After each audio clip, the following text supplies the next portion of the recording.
ಎಲ್ರಿಗೂ ನಮಸ್ಕಾರ. ನಮ್ಮ ದೇಶದ ನಾರ್ದರ್ನ್ ಮೋಸ್ಟ್ ಯೂನಿಯನ್ ಟೆರಿಟರಿ ಲದಾಖಲ್ಲಿ northern most part Siachen glacier ಅಂತ ಹೇಳಿ ಒಂದು ಜಾಗ ಇದೆ. ಅದನ್ನು ನಾವು ವರ್ಲ್ಡ್ಸ್ ಕೋಲ್ಡೆಸ್ಟ್ ಮತ್ತು ಹೈಯೆಸ್ಟ್ ಬ್ಯಾಟಲ್ ಫೀಲ್ಡ್ ಅಂತ ಹೇಳಿ ಹೇಳ್ತೀವಿ.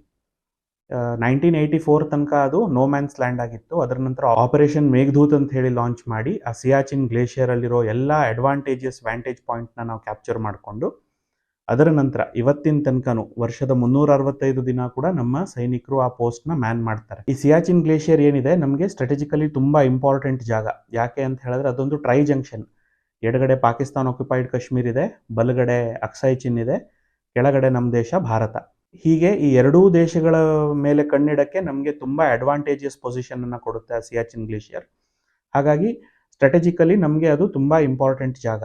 ಈ ಜಾಗ ಏನಿದೆ ಸಾಧಾರಣ 2600 ಚದರ ಕಿಲೋಮೀಟರ್ ವ್ಯಾಪ್ತಿಯಲ್ಲಿ ಬರುತ್ತೆ.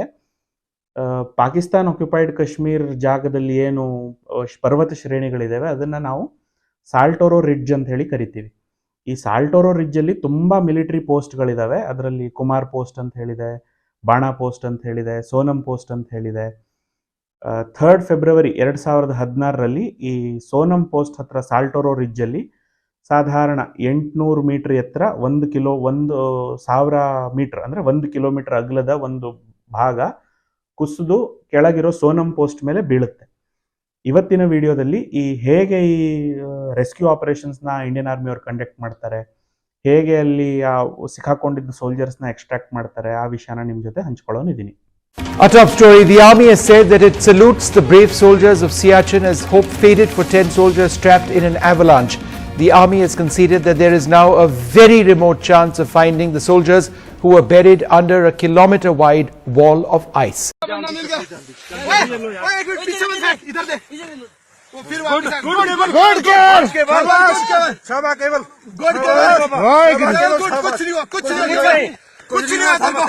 Ten soldiers of the Indian Army are trapped under this avalanche at a post at an altitude of 19,600 feet. Basically, all the ice from this hill feature over here, that's a kilometer in width, approximately 600 meters vertically, came crashing down on this very important post in the northern Siachen Glacier region. That in our country, there is a man called Lance Naik Hanumantappa of the 19 Madras Regiment. He is a soldier from Karnataka. He's found alive, has been battling for his life after being found under 25 feet of snow in Siachen. But there is a real threat, a real danger of fresh avalanches taking place, which is why there is a sense that it's now going to take a great deal of time. It'll be a miracle if anybody survives underneath that. You sit on the JNU campus and you tell people that we will work hard till we destroy India? Yeah. Who on earth are you to be allowed to do that?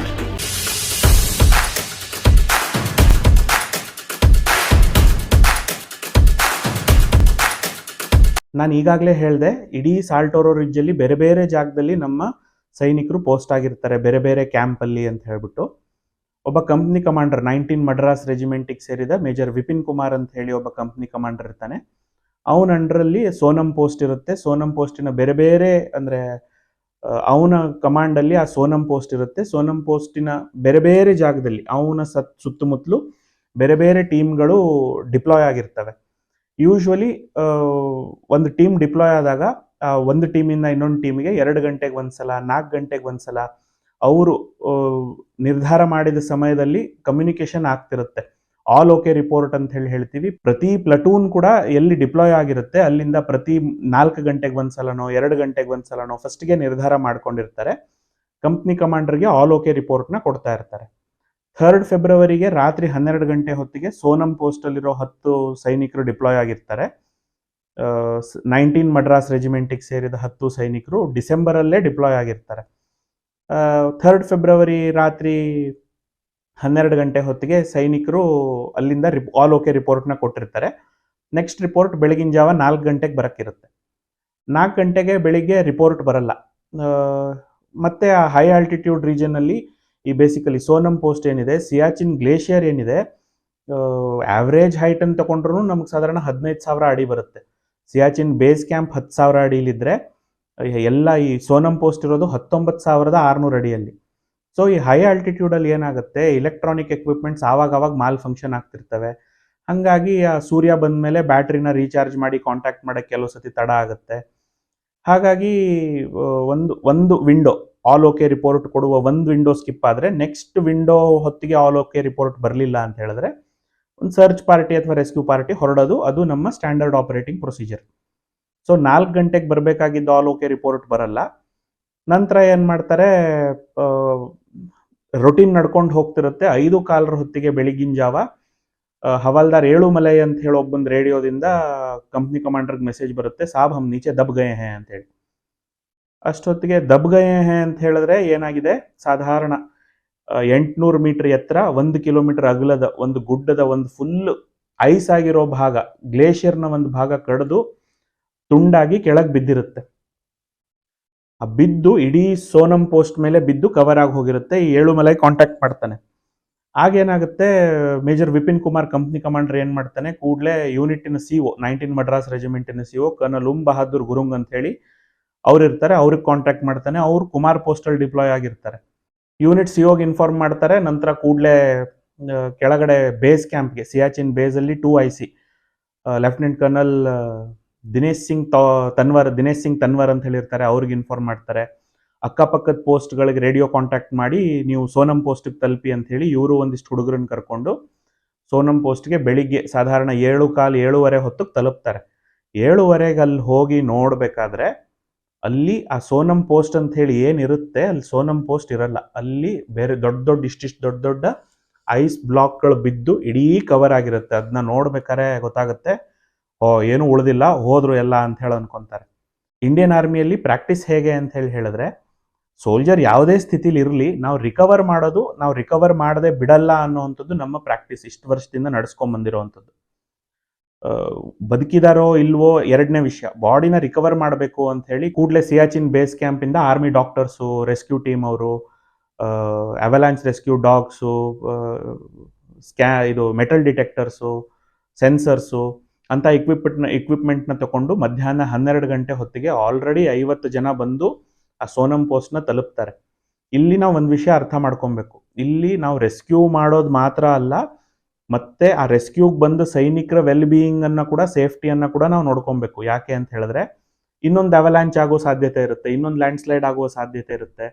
ಆ rescue ಮಾಡಕ್ ಬಂದು ಸೈನಿಕರೇ ಇನ್ನೊಂದು land slide ಅಲ್ಲಿ ಅಥವಾ avalanche ಅಲ್ಲಿ ಸಿಕ್ಕಾಕೊಳ್ಳೋ ಸಾಧ್ಯತೆ ಇರುತ್ತೆ. Sudden ಆಗಿ ಅವ್ರು ಬೇಸ್ ಕ್ಯಾಂಪಿಂದ 19,600 ಫೀಟಿಗೆ ಬಂದಾಗ ಅವ್ರಿಗೂ ಮೌಂಟೇನ್ ಸಿಕ್ನೆಸ್ ಆಗೋ ಸಾಧ್ಯತೆ ಇರುತ್ತೆ. ಹಾಗಾಗಿ ಪರಿಸ್ಥಿತಿ ತುಂಬಾ ಕಷ್ಟ ಇರುತ್ತೆ. ಮತ್ತೆ ಅವರ ಕಾಳಜಿಯನ್ನು ವಹಿಸ್ಕೊಬೇಕು. ಅವ್ರಿಗೆ ಟೆಂಟು, ಮತ್ತೆ ಇದು 1 ದಿನ 2 ದಿನದಲ್ಲಿ ಆಗುವಂತ ಕೆಲಸ ಅಲ್ಲ. ಹಾಗಾಗಿ ಅವ್ರಿಗೆ ಫುಡ್ಡು, ಅವ್ರಿಗೆ ರೇಷನ್ನು, ಅವ್ರಿಗೆ ಟೆಂಟು, ಅವ್ರ ಅಕೊಮೊಡೇಷನ್ನು ಎಲ್ಲವನ್ನೂ ನೋಡ್ಕೊಳ್ಳೋದು ಅಲ್ಲಿ ಆ ಲಾಜಿಸ್ಟಿಕಲ್ ನೈಟ್ ಮೇರೆ ತುಂಬಾ ದೊಡ್ಡದಾಗ್ಬಿಡುತ್ತೆ. 3ನೇ ತಾರೀಕು ಸಂಜೆ ಆಗೋ ಹೊತ್ತಿಗೆ ಏನಾಗುತ್ತೆ, ಜೋರು ಸ್ನೋ ಸ್ಟಾರ್ಮ್ ಶುರು ಆಗುತ್ತೆ. ರೆಸ್ಕ್ಯೂ ಆಪರೇಷನ್ಸ್ನ ವಿಡ್ಹೋಲ್ಡ್ ಮಾಡಬೇಕಾಗತ್ತೆ. ಎಲ್ಲರೂ ಅವ್ರವ್ರ ಟೆಂಟ್ ಸೇರ್ಕೊಂತಾರೆ, ರಾತ್ರಿ ಇಡೀ ಟೆಂಟಲ್ಲೇ ಕಳೀತಾರೆ. ಬೆಳಿಗ್ಗೆ ಫಸ್ಟ್ ಲೈಟ್ ಅಂತ ಹೇಳಿದ್ರೆ ನಮಗಿಲ್ಲಿ ಸೂರ್ಯೋದಯ ಬೆಳಿಗ್ಗೆ 6 ಗಂಟೆಗೆ ಅಂದರೆ ಅವ್ರಿರೋ ಆಲ್ಟಿಟ್ಯೂಡ್ಗೆ ಬೆಳಿಗ್ಗೆ 3:45-4 ಗಂಟೆಗೆ ಅಲ್ಲಿ ಫಸ್ಟ್ ಲೈಟ್ ಆಗ್ಬಿಡುತ್ತೆ. ಅಷ್ಟೊತ್ತಿಗೆ ಅವ್ರು ಮತ್ತೆ ಬಂದ್ಬಿಟ್ಟು ಆ ಸ್ನಿಫರ್ ಡಾಗ್ಸ್ನ ಹಿಡ್ಕೊಂಡು ಮತ್ತೆ ಹುಡುಕಾಟ ಶುರು ಮಾಡ್ತಾರೆ. ಸಿಯಾಚಿನ್ ಬ್ಯಾಟಲ್ ಸ್ಕೂಲಿಂದ ಅಡ್ವಾನ್ಸ್ಡ್ ಮೌಂಟೇನಿಯರ್ಸ್ ಬರ್ತಾರೆ, ಥರ್ಮಲ್ ಸೆನ್ಸರ್ಸ್ ತಗೊಂಡ್ಬರ್ತಾರೆ, ಚೈನ್ ಸಾಗಳನ್ನು ತಗೊಂಡ್ಬರ್ತಾರೆ. ನಾವು ಮರ ಇಲ್ಲಿ ಕಟ್ ಮಾಡಕ್ಕೆ ಯೂಸ್ ಮಾಡೋ ಚೈನ್ ಸಾ ನೋಡಿರ್ಬೋದಲ್ವ ನೀವು, ಅದನ್ನೇ ಅಲ್ಲಿ ಐಸ್ ಕಟ್ ಮಾಡಕ್ಕೆ ಯೂಸ್ ಮಾಡ್ತಾರೆ. ಅದನ್ನೆಲ್ಲ ತಗೊಂಡು ಅಲ್ಲಿ ಮಧ್ಯಾಹ್ನದ ಹೊತ್ತಿಗೆ ತಲುಪ್ತಾರೆ. ಮಧ್ಯಾಹ್ನ ಹೆಚ್ಚು ಕಮ್ಮಿ ಇಷ್ಟೊತ್ತಿಗೆ 1.5 ದಿನ ದಾಟ್ಬಿಟ್ಟಿದೆ. ಎಲ್ರಿಗೂ ಇಲ್ಲ ಇನ್ನೇನು ಉಳಿದಿರಲ್ಲ, ಅಷ್ಟು -45 ಇರುತ್ತೆ ಟೆಂಪ್ರೇಚರು. ಸಾಧಾರಣ 25 ಅಡಿ ಐಸ್ ಒಳಗೆ ಹೂತ್ ಹೋಗಿದ್ದಾರೆ ಅವರು. ಇನ್ನೇನು ಸಿಗಲ್ಲ ನಮಗೆ, ಮುಗೀತು ಅಂತ ಹೇಳಿ ಎಲ್ಲರೂ ಹೋಪ್ಸ್ ಬಿಡ್ತಿರ್ತಾರೆ. ಇನ್ನೇನು ಬಾಡಿ ರಿಕವರ್ ಮಾಡ್ಬೇಕಷ್ಟೇ ಅನ್ನೋ ಆಲೋಚನೆಯಲ್ಲಿ ಇರ್ತಾರೆ. ಅಷ್ಟೊತ್ತಿಗೆ ಸಿಪಾಯಿ ರಾಮಮೂರ್ತಿ ಅಂತ ಹೇಳಿರ್ತಾನೆ, ಅವನ್ ರೇಡಿಯೋ ಕಾಂಟ್ಯಾಕ್ಟ್ ಬರುತ್ತೆ, ನಾನು ಬದುಕಿದ್ದೀನಿ, ಕೆಳಗೆ ಇದ್ದೀನಿ ಅಂತ ಹೇಳ್ಬಿಟ್ಟು.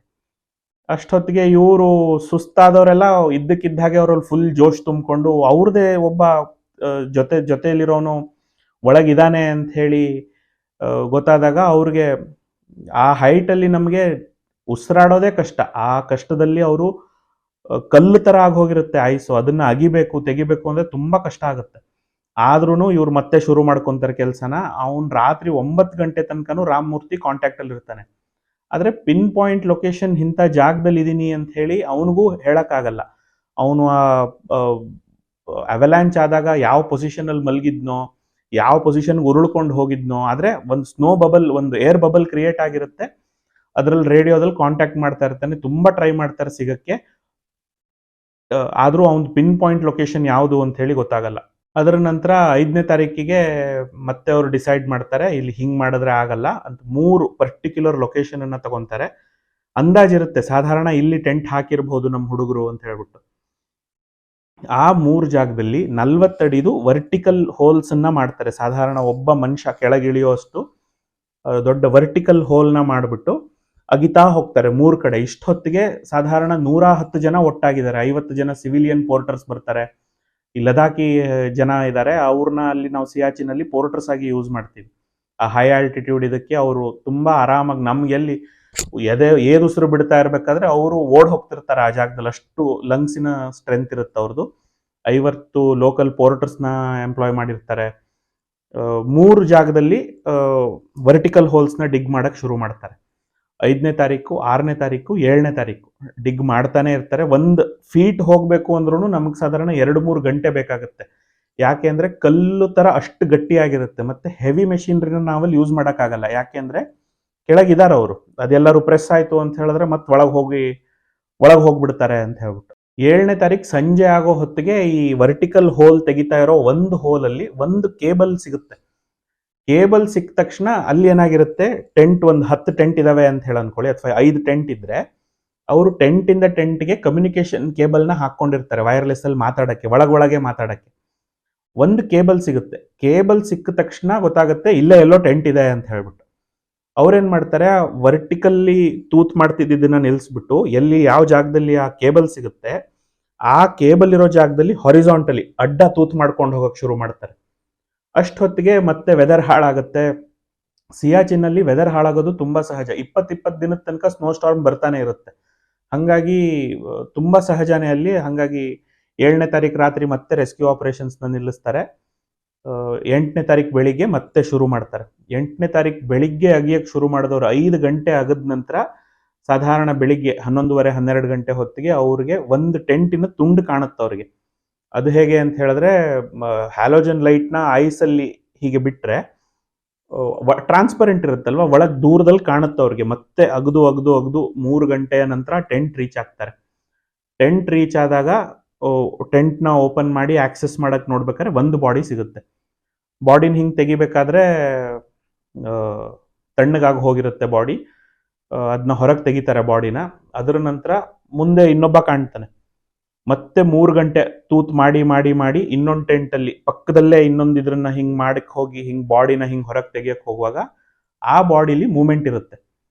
ಇದು ಸಾಧಾರಣ 6 ದಿನ ಆಗಿದೆ. ಅಂದರೆ 144 ಗಂಟೆ -45 ಡಿಗ್ರಿ ಟೆಂಪ್ರೇಚರಲ್ಲಿ 25 ಅಡಿ ಸ್ನೋ ವಾಲ್ ಕೆಳಗಡೆ ಒಬ್ಬ ಸೈನಿಕ ನಮ್ಗೆ ಜೀವಂತ ಸಿಕ್ಬಿಡ್ತಾನೆ. ಬಾಡಿ ನೋಡಿದ್ರೆ ಬೆಚ್ಚಗಿದೆ. ತೆಗಿತಾರೆ ಅವನ್ನ ಹೊರಗೆ ತೆಗೆದು ಅದ್ರದ್ದು ವಿಡಿಯೋ ಬಂದಿದೆ. ಅವನು ಎಲ್ಲ ಸುತ್ತಾಕೋತಾರೆ. ನಂಬಕ್ಕೆ ಸಾಧ್ಯ ಇಲ್ಲ 6 ದಿನದ ನಂತರ ಒಬ್ಬ ಅಷ್ಟು ಸಣ್ಣ ಜಾಗದಲ್ಲಿ ಬದುಕಿದ್ದ ಅಂತ ಹೇಳ್ಬಿಟ್ಟು. ಆ ಸೋಲ್ಜರು ಲಾನ್ಸ್ ನಾಯಕ್ ಹನುಮಂತಪ್ಪ ಅಂತ ಹೇಳ್ಬಿಟ್ಟು ತೆಗಿತಾರೆ. ಹೊರಗೆ ತೆಗೆದು ಪಕ್ಕದಲ್ಲೇ ಮೆಡಿಕಲ್ ಟೆಂಟ್ ಇರುತ್ತೆ. 3 ಜನ ಡಾಕ್ಟರ್ಸ್ ಆಲ್ರೆಡಿ ಪೋಸ್ಟೆಡ್ ಇರ್ತಾರಲ್ಲಿ. ಅಲ್ಲಿ ಹೋಗ್ತಿದ್ದ ಹಾಗೆ ಅವನಿಗೆ ಹ್ಯೂಮಿಡಿಫೈಡ್ ಆಕ್ಸಿಜನ್ ಕೊಡ್ತಾರೆ, ವಾರ್ಮ್ ಇಂಟ್ರಾವೆನಸ್ ಫ್ಲೂಯಿಡ್ಸ್ ಕೊಡ್ತಾರೆ, ಎಕ್ಸ್ಟರ್ನಲ್ ಹೀಟ್ ಪ್ಯಾಕ್ಸ್ನ ಇಟ್ಬಿಟ್ಟು ಬಿಸಿ ಮಾಡಕ್ಕೆ ನೋಡ್ತಾರೆ. ಅಷ್ಟೊತ್ತಿಗೆ ರಾತ್ರಿ ಆಗಿರುತ್ತೆ 8ನೇ ತಾರೀಕು. 8ನೇ ತಾರೀಕು ರಾತ್ರಿ ಅಲ್ಲೇ ಕಳೀತಾರೆ ಟೆಂಟಲ್ಲಿ. ಅವನು ಶಾಕಲ್ಲಿ ಇರ್ತಾನಂತೆ. 6 ದಿನದ ನಂತರ ಹೇಗೆ ಉಳಿದಿದ್ದ ಅದೇ ದೊಡ್ಡ ವಿಷಯ. ಅಷ್ಟೊತ್ತಿಗೆ ರಾತ್ರಿ ಇಲ್ಲೆಲ್ಲ ದೇಶದಲ್ಲಿ ಎಲ್ಲ ನ್ಯೂಸ್ ಅವರೆಲ್ಲ ಹಬ್ಸ್ಬಿಡ್ತಾರೆ ಒಬ್ಬ ಬದುಕಿದಾನೆ ಅಂತ ಹೇಳ್ಬಿಟ್ಟು. 8ನೇ ತಾರೀಕು ಬೆಳಿಗ್ಗೆ ಬೇಸ್ ಕ್ಯಾಂಪಿಂದ ಒಂದು ಚೀತಾ ಹೆಲಿಕಾಪ್ಟರ್ ಬರುತ್ತೆ. ಈ ಲಾನ್ಸ್ ನಾಯಕ್ ಹನುಮಂತಪ್ಪನ್ನ ಹೆಲಿಕಾಪ್ಟರಲ್ಲಿ ಹಾಕ್ಕೊಂಡು ಸೀದಾ ಸಿಯಾಚಿನ್ ಬೇಸಿಗೆ ಕರ್ಕೊಂಡ್ಬರ್ತಾರೆ. ಸಿಯಾಚಿನ್ ಬೇಸಿಗೆ ಬರಬೇಕಾದ್ರೆ 2IC lieutenant colonel Dinesh Singh Tomar ಅವನು ಹೋಗ್ತಾನೆ ರಿಸೀವ್ ಮಾಡ್ಕೊಳಕ್ಕೆ. ಹೋಗ್ಬಿಟ್ಟು ಅವನು ಆಗಲೇ ಪ್ರಜ್ಞೆ ಬಂದು ಹೋಗಿ ಆ ಸ್ಥಿತಿಲಿ ಇದಾನಂತೆ. ಸೌತ್ ಇಂಡಿಯನ್ಸ್ಗೆ ಆರ್ಮಿಲಿ ಎಲ್ಲರೂ ಕೇರಳದಿಂದಿರಲಿ, ಆಂಧ್ರ ಪ್ರದೇಶದಿಂದಿರಲಿ, ತಮಿಳ್ನಾಡುವಿಂದಿರಲಿ, ಕರ್ನಾಟಕದಿಂದಿರಲಿ ಎಲ್ಲರೂ ತಂಬಿ ಅಂತಾನೆ ಕರೆಯೋದು. ಕೈ ಹೀಗೆ ಹಿಡಿದು ತಂಬಿ ಚಿಂತಾ ಮತ್ ಕರ್, ಕೋಯಿ ದಿಕ್ಕತ್ ನಹೀ ಹೈ, ಸಬ್ ಠೀಕ್ ಹೋ ಜಾಯೇಗಾ, ತು ಬಿಲ್ಕುಲ್ ಠೀಕ್ ಹೋ ಜಾಯೇಗಾ, ಕೋಯಿ ಚಿಂತಾ ಮತ್ ಕರ್ ಅಂತ ಹೇಳ್ತಾನಂತೆ. ಅವ್ರು ಹೇಳ್ತಾರೆ, ಲೆಫ್ಟಿನೆಂಟ್ ಕರ್ನಲ್ ದಿನೇಶ್ ಸಿಂಗ್ ತನ್ವರ್ ಹೇಳ್ತಾರೆ, ಪ್ರಜ್ಞೆ ಇತ್ತು ಅವನಿಗೆ, ಕಣ್ ಪಿಳ್ಕಿಸ್ತಾ ಇದ್ದ, ನನ್ನ ಕೈ ಹಿಂಗೆ ಗಟ್ಟಿ ಹಿಡ್ಕೊಂಡ ಅವನು, ಅಷ್ಟು ಶಕ್ತಿ ಇತ್ತು ಅವನಿಗೆ, ಪಕ್ಕ ಬದುಕ್ತಾನೆ ಇವನು ಅಂತ ಹೇಳಿ ನನಗೂ ಧೈರ್ಯ ಬಂತು. ಅಲ್ಲಿಂದ ಇನ್ನೊಂದು ಚೀತಾ ಅಲ್ಲಿ ಬೇಸಲ್ಲಿ ಒಬ್ಬ ಡಾಕ್ಟರ್ ಅವನ್ನ ಚೆಕ್ ಮಾಡಿಬಿಟ್ಟು ಕೂಡಲೇ ಇನ್ನೊಂದು ಹೆಲಿಕಾಪ್ಟರ್ಗೆ ಹಾಕ್ಬಿಟ್ಟು ಅಲ್ಲಿಂದ ಅವನನ್ನ ಥಾಯ್ಸ್ ಅಂತ ಹೇಳೋ ಒಂದು ಜಾಗ ಇದೆ, transit halt for Indian soldiers en route to Siachen ಅಂತ ಹೇಳಿ. ಸಾಧಾರಣ ನಮಗೆ ಲೇ ಇಂದ ಸಿಯಾಚಿನ್ ಬೇಸ್ ಕ್ಯಾಂಪ್ಗೆ ಹೋಗ್ಬೇಕಾದ್ರೆ 187 ಕಿಲೋಮೀಟರ್ ಇದೆ. ಇಡೀ ಜರ್ನಿ 16 ಗಂಟೆ ಟ್ರಾವೆಲ್ ಆಗುತ್ತೆ. ಮಧ್ಯದಲ್ಲಿ ಥಾಯ್ಸ್ ಅಂತ ಹೇಳಿ ಆ ಜಾಗದಲ್ಲಿ ಹಾಲ್ಟ್ ಮಾಡಿ ಟ್ರಾನ್ಸಿಟ್ ಕ್ಯಾಂಪ್ ಇದೆ. ಅಲ್ಲಿ ಒಂದು ಏರ್ಫೋರ್ಸ್ ಅವ್ರದ್ದು ಏರ್ ಸ್ಟ್ರಿಪ್ ಇದೆ. ಅಲ್ಲಿಗೆ ಹೆಲಿಕಾಪ್ಟರ್ಲಿ ಸಾಧಾರಣ 10 ನಿಮಿಷದಲ್ಲಿ ತಗೊಂಡು ಹೋಗ್ತಾರೆ. ಅಲ್ಲಿ ಒಂದು C-130J ಇಂಡಿಯನ್ ಏರ್ಫೋರ್ಸ್ದು ಟ್ರಾನ್ಸ್ಪೋರ್ಟ್ ಏರ್ಕ್ರಾಫ್ಟ್ ಕಾಯ್ತಾ ಇರುತ್ತೆ. ಅದು ಹಿಂಡನ್ ಏರ್ಫೋರ್ಸ್ ಸ್ಟೇಷನ್ ಇಂದ ಎಲ್ಲ ಸ್ಪೆಷಲೈಸ್ಡ್ ಮೆಡಿಕಲ್ ಇಕ್ವಿಪ್ಮೆಂಟ್ ಎಲ್ಲ ಹಾಕೊಂಡ್ ಬಂದಿರುತ್ತೆ. ಡೆಲ್ಲಿಯಿಂದ ಆರ್ಮಿ ಡಾಕ್ಟರ್ ಒಬ್ಬ ಬಂದಿರ್ತಾನೆ, ಅವನ್ನ ಹಾಕೊಂಡು ನೆಕ್ಸ್ಟ್ 90 ಮಿನಿಟ್ಸ್ ಅಲ್ಲಿ ಪಾಲಮ್ ಏರ್ಫೋರ್ಸ್ ಸ್ಟೇಷನ್ ಅಲ್ಲಿಗೆ ಇಳಿಸ್ತಾರೆ. ಅಲ್ಲಿಂದ 5 ಕಿಲೋಮೀಟರ್ ಅಲ್ಲಿ RR ಹಾಸ್ಪಿಟಲ್ ಇದೆ, army research and referral hospital ಅಂತ ಹೇಳ್ತಾರೆ. ಅಲ್ಲಿಗೆ ಅವ್ರಿಗೆ ಒಂದು ಗ್ರೀನ್ ಚಾನಲ್ ರೆಡಿ ಮಾಡ್ಕೊಡ್ತಾರೆ. ನೆಕ್ಸ್ಟ್ 5 ನಿಮಿಷದಲ್ಲಿ ಆರ್ಮಿ RR ಹಾಸ್ಪಿಟಲ್ಗೆ ಹೋಗ್ತಾರೆ, ಅಲ್ಲಿ ICUಗೆ ಅಡ್ಮಿಟ್ ಮಾಡ್ತಾರೆ. ಅದರ ನಂತರ ಪ್ರಾಪರ್ ಟ್ರೀಟ್ಮೆಂಟ್ ಶುರು ಆಗುತ್ತೆ. ಅಲ್ಲಿ ಅಷ್ಟೊತ್ತಿಗೆ army chief general Dalbir Singh Suhag ಅಂತ ಆರ್ಮಿ ಚೀಫ್ ಇರ್ತಾರೆ, ಪ್ರಧಾನ ಮಂತ್ರಿಗಳು ಎಲ್ಲರೂ ಅವನ್ನ ನೋಡಕ್ ಹೋಗ್ತಾರೆ. ನೋಡಿ ಅದರ ನಂತರ ಹೊರಗೆ ಬಂದಾಗ ಅವರ ಪ್ರೆಸ್ ಬ್ರೀಫಿಂಗ್ ಇರುತ್ತೆ ಹಾಸ್ಪಿಟಲ್ ಅವ್ರದ್ದು. ಅವ್ರು ಅದರಲ್ಲಿ ಹೇಳ್ತಾರೆ ಹೈಪಾಕ್ಸಿಯಾ ಇದೆ ಅಂತ ಹೇಳ್ಬಿಟ್ಟು, ಅಂದ್ರೆ ಆಕ್ಸಿಜನ್ನಿನ ಪ್ರಮಾಣ ಏನಿದೆ ಟಿಶ್ಯೂಸ್ ಅಲ್ಲಿ ಸೆಲ್ಸ್ ಅಲ್ಲಿ ತುಂಬಾ ಕಮ್ಮಿ ಇದೆ ಅಂತ ಹೇಳಿ, ಹೈಪೋಥರ್ಮಿಯಾ ಇದೆ ಅಂತ ಹೇಳ್ತಾರೆ. ಅಂತ ಹೇಳಿದ್ರೆ ಬಾಡಿಗೆ ತನ್ನ ಟೆಂಪರೇಚರ್ನ ಮೇಂಟೈನ್ ಮಾಡುವ ಕೆಪಾಸಿಟಿ ಹೋಗಿರುತ್ತೆ ಹೈಪೋಥರ್ಮಿಯಾ ಎಫೆಕ್ಟ್ ಆದವಾಗ. ಹೈಪೋಗ್ಲೈಸಿಮಿಕ್ ಅಂತ ಹೇಳ್ತಾರೆ, ಅಂದ್ರೆ ಸಕ್ಕರೆಯ ಪ್ರಮಾಣ, ಶುಗರ್ ಕಂಟೆಂಟ್ ತುಂಬಾ ಲೋ ಆಗಿರುತ್ತೆ. ಇದೆಲ್ಲ ಆದಾಗ ಕೋಮಾಗ್ ಹೋಗುವ ಸಾಧ್ಯತೆ ಇರುತ್ತೆ ಮನುಷ್ಯ. ಕಿಡ್ನಿ ಮತ್ತೆ ಲಿವರ್ ಡಿಸ್ಫಂಕ್ಷನ್ ಇರುತ್ತೆ, ತುಂಬಾ ಡಿಹೈಡ್ರೇಟೆಡ್ ಆಗಿರ್ತಾನೆ, ನೀರು ಕುಡ್ದಿರಲ್ಲ 6 ದಿನ. ನೀವೇ ಆಲೋಚನೆ ಮಾಡಿ, 6 ದಿನ ನಮ್ಗೆ ಹಿಂಗೆ ಒಂದಿನ ಮನೇಲಿ ಬಿಟ್ರೆ ಸುಮ್ಮನೆ ಇರಕ್ಕಾಗಲ್ಲ, ಟಿವಿ ನೋಡದೆ ಫೋನ್ ನೋಡದೆ. 6 ದಿನ ಸಾಧಾರಣ ಒಂದು ಏರ್ ಬಬಲ್ ಅಲ್ಲಿ ಕತ್ಲೆ ಇರುತ್ತೆ, ಅವನು ಶ್ವಾಸ ಬಿಟ್ರೆ ಬೇರೆ ಏನೂ ಕೇಳಿಸಲ್ಲ. ಅಂತ ಜಾಗದಲ್ಲಿ 6 ದಿನ ಇರೋ ಹೊತ್ತಿಗೆ ಒಬ್ಬನ ಮನಸ್ಥಿತಿ ಹೇಗಾಗಿರಬಹುದು ನೀವೇ ಆಲೋಚನೆ ಮಾಡಿ. ಇಷ್ಟೆಲ್ಲ ಆಗಿದೆ ಅವನಿಗೆ ಅಂತ ಹೇಳಿ ಪ್ರೆಸ್ ರಿಲೀಸ್ ಅಲ್ಲಿ ಹೇಳ್ತಾರೆ, ನಾವು ಎಲ್ಲಾ ಬೆಸ್ಟ್ ಕೇರ್ ಅನ್ನ ಕೊಡ್ತಾ ಇದೀವಿ ಅಂತ ಹೇಳ್ತಾರೆ. 8ನೇ ತಾರೀಕು ರಾತ್ರಿಗೆ ಊರಿಂದ ಅವ್ರ ವೈಫ್ ಮತ್ತೆ ಮಗಳು ಮಹಾದೇವಿ ಮತ್ತೆ ನೇತ್ರ ಅಂತ ಹೇಳಿ ಅವ್ರನ್ನೂ ಕರ್ಕೊಂಡ್ಬರ್ತಾರೆ ದಿಲ್ಲಿಗೆ, ಅವ್ರನ್ನೂ ಮೀಟ್ ಮಾಡಿಸ್ತಾರೆ. ಆದ್ರೆ ಅಷ್ಟೊತ್ತಿಗೆ ಆತ ಕೋಮಾಗ್ ಹೋಗ್ಬಿಡ್ತಾನೆ. ಇಷ್ಟಾದ್ರೂ ಕೂಡ, ಇಷ್ಟೆಲ್ಲ ಒಂದು ಬಾಡಿಯಲ್ಲಿ ತೊಂದರೆ ಇದ್ರೂ ಕೂಡ ಆತಂಗೆ ಒಂದೇ ಒಂದು ಫ್ರಾಸ್ಟ್ ಬೈಟ್ ಇರಲ್ಲ, ಒಂದೇ ಒಂದು ಬೋನ್ ಇಂಜುರಿ ಇರಲ್ಲ. ಅದು ತುಂಬಾ ಅಡ್ವಾಂಟೇಜಸ್ ಅಂತ ಹೇಳ್ತಾರೆ ಡಾಕ್ಟರ್ಸ್. 10ನೇ ತಾರೀಕು ಆಗೋ ಹೊತ್ತಿಗೆ AIIMS All India Institute of Medical Science ಇಂದ ಸ್ಪೆಷಲಿಸ್ಟ್ ಡಾಕ್ಟರ್ಸ್ ಬರ್ತಾರೆ. ಅವನಿಗೆ ಅಷ್ಟೊತ್ತಿಗೆ ನ್ಯೂಮೋನಿಯಾ ಆಗಕ್ಕೆ ಶುರುವಾಗಿರುತ್ತೆ, ಅಂದ್ರೆ ಲಂಗ್ಸ್ ಅಲ್ಲಿ ನೀರು ತುಂಬ್ಕೊಳಕ್ ಶುರುವಾಗಿರುತ್ತೆ. CT ಸ್ಕ್ಯಾನ್ ಮಾಡಿದಾಗ ಅವನಿಗೆ ಬ್ರೈನ್ ಅಲ್ಲಿ ಆಕ್ಸಿಜನ್ ಡಿಪ್ರಿವೇಶನ್ ಕಾಣ್ತಿದೆ ಅಂತ ಹೇಳ್ತಾರೆ. ಅಷ್ಟೊತ್ತಿಗೆ ಇನ್ನೊಂದು ಪ್ರೆಸ್ ಬ್ರೀಫರ್ ರಿಲೀಸ್ ಮಾಡ್ತಾರೆ ಆರ್ಮಿ ಅವರು. ಒಬ್ಬ ಮನುಷ್ಯ ಅಂತ ಹೇಳಿ ಇರೋವನಿಗೆ ಯಾವ ಪ್ರಮಾಣದ ಡೋಸೇಜ್ ಅನ್ನ ಕೊಡಬಹುದು ಅಷ್ಟೆಲ್ಲ ಡೋಸ್ನ ನಾವು ಕೊಡ್ತಿದೀವಿ ಅಂತ ಹೇಳಿ ಪ್ರೈಮ್ ಮಿನಿಸ್ಟರ್ಗೂ ಆರ್ಮಿ ಚೀಫ್ ಹೋಗಿ ಬ್ರೀಫ್ ಮಾಡ್ತಾರೆ. ಇಲ್ಲ, ಅವನು ಉಳ್ಕೊಳ್ಳೋದು ಕಷ್ಟ ಇದೆ ಅಂತ ಹೇಳ್ಬಿಟ್ಟು. ಫಸ್ಟ್ಗೆ ಏನಾಗಿರುತ್ತೆ, ಈ 10 ಜನ ಸೈನಿಕರದ ಹೆಸರು ಅನೌನ್ಸ್ ಆಗಿರುತ್ತೆ, ಇವರೆಲ್ಲ ಹೋಗಿದ್ದಾರೆ ಅಂತ ಹೇಳಿ. ಹೆಚ್ಚು ಕಮ್ಮಿ ಎಲ್ಲರೂ ಅನ್ಕೊಂಡಿರ್ತೀವಿ ಹೋಗಿದ್ದಾನೆ ಅಂತ ಹೇಳಿ. ಈ ಮನುಷ್ಯ ಒಬ್ಬ ಜೀವಂತ ಸಿಕ್ಕಿರ್ತಾನೆ. ಅವ್ರು ಹನುಮಂತಪ್ಪ ಕೊಪ್ಪದ ಅವ್ರ ಫ್ಯಾಮಿಲಿ ಮತ್ತೆ ರಿಜಾಯ್ಸ್ ಶುರು ಮಾಡಿರ್ತಾನೆ, ಇಲ್ಲ ಬದುಕ್ತಾನೆ ಅಂತ ಹೇಳಿ. ಇಡೀ ದೇಶ ಪ್ರೇಯರ್ ಮಾಡ್ತಾ ಇರುತ್ತೆ. ಅದೇ ಟೈಮಲ್ಲಿ ಡೆಲ್ಲಿ ಯೂನಿವರ್ಸಿಟಿ, ಇದು ದಿಲ್ಲಿಯಲ್ಲಿ ಜವಾಹರ್ಲಾಲ್ ನೆಹರು ಯೂನಿವರ್ಸಿಟಿಯಲ್ಲಿ ಟುಕಡೆ ಗ್ಯಾಂಗ್ ಅವರದು ಪ್ರೊಟೆಸ್ಟ್ ನಡೀತಿರುತ್ತೆ. 11ನೇ ತಾರೀಕು ಬೆಳಿಗ್ಗೆಗೆ ಆರ್ಮಿ ಅವ್ರು ಅನೌನ್ಸ್ ಮಾಡ್ತಾರೆ, ಇಲ್ಲ ನಮ್ಗೆ ಲಾನ್ಸ್ ನಾಯಕ್ ಹನುಮಂತಪ್ಪ ಕೊಪ್ಪದ್ನ ಉಳಿಸ್ಕೊಳಕ್ ಆಗ್ಲಿಲ್ಲ ಅಂತ ಹೇಳ್ಬಿಟ್ಟು. ಅದ್ರ ನಂತರ ಏನ್ ಮಾಡ್ತೀವಿ, ಬ್ರಾರ್ ಸ್ಕ್ವೇರ್ ಅಲ್ಲಿ ನಾವು ಕಾಸ್ಕೆಟ್ನ ಇಟ್ಬಿಟ್ಟು ರೆತ್ಲೇಯಿಂಗ್ ಸೆರೆಮನಿನ ಆರ್ಗನೈಸ್ ಮಾಡ್ತೀವಿ. ಸೀನಿಯರ್ ಆರ್ಮಿ ಅಫಿಷಿಯಲ್ಸು, ಪೊಲಿಟಿಷಿಯನ್ಸ್ ಎಲ್ಲ ಬಂದು ತಮ್ಮ ರೆಸ್ಪೆಕ್ಟ್ಸ್ನ ಪೇ ಮಾಡ್ತಾರೆ. ಅದರ ನಂತರ ಅವ್ರ ಬಾಡಿಯನ್ನ ಅವ್ರ ಊರು ಬೆಟ್ಟದೂರು, ಧಾರವಾಡ ಜಿಲ್ಲೆಯಲ್ಲಿ ಬರುತ್ತೆ, ಅಲ್ಲಿಗೆ ತಗೊಂಡು ಹೋಗ್ತಾರೆ. ಅಲ್ಲಿ ಅವ್ರ ಮನೆ ಹತ್ರದಲ್ಲೇ ಅವರ ಅಂತಿಮ ಸಂಸ್ಕಾರನ ಫುಲ್ ಮಿಲಿಟರಿ ಆನರ್ಸ್ ಜೊತೆಗೆ ಮಾಡ್ತಾರೆ. ಹಂಗೆ ಈ ಸಿಯಾಚಿನ್ ಗ್ಲೇಷಿಯರ್ ಅಂತ ಹೇಳಿದ್ರೆ ಅಲ್ಲಿ ನಾವು ಈ ಕಳೆದ 1984 ಅಲ್ಲಿ ಆಪರೇಷನ್ ಮೇಘದೂತ್ ಮಾಡಿದ ನಂತರ ಇಲ್ಲಿಯ ತನಕ ಸುಮಾರು 1800 ಸೈನಿಕರನ್ನ ಕಳ್ಕೊಂಡಿದೀವಿ.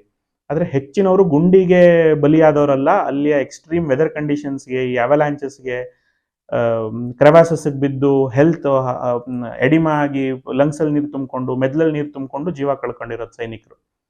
ಅಷ್ಟಾದರೂ ಕೂಡ ನಾವು